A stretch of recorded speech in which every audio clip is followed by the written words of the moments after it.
തളിക്കുളത്തെ fancy കടയിൽ മോഷണം നടത്തിയ കുപ്രസിദ്ധ മോഷ്ടാവ് രതീഷ് വലപ്പാട് പോലീസിന്റെ പിടിയിൽ. തളിക്കുളത്തെ ഫാൻസി കടയിൽ നിന്ന് പണം മോഷ്ടിച്ച കേസിൽ നിരവധി മോഷണ കേസുകളിലെ പ്രതിയായ പുതുക്കാട് നെന്മിണിക്കര ചിറ്റിശ്ശേരി സ്വദേശി രതീഷിനെ വലപ്പാട് പോലീസ് അറസ്റ്റ് ചെയ്തു.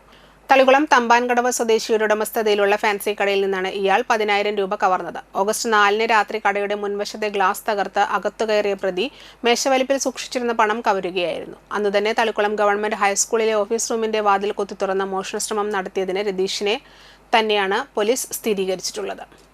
ഹെഡ്മിസ്ട്രസിന്റെ ഓഫീസിലെ മേശവലിപ്പും അലമാരകളും കുത്തി തുറന്ന് പരിശോധിച്ചെങ്കിലും ഇവിടെ നിന്ന് ഒന്നും നഷ്ടപ്പെട്ടിരുന്നില്ല. ചേർപ്പ്, പുതുക്കാട്, ആളൂർ, കൊടുങ്ങല്ലൂർ, കുറ്റിപ്പുറം, പന്തളം, അയ്യൂർ എന്നീ പോലീസ് സ്റ്റേഷൻ പരിധികളിലായി 7ഓളം മോഷണ കേസുകളിൽ പ്രതിയായ ഇയാളെ നിയമ നടപടികൾ പൂർത്തിയാക്കി കോടതിയിൽ ഹാജരാക്കും.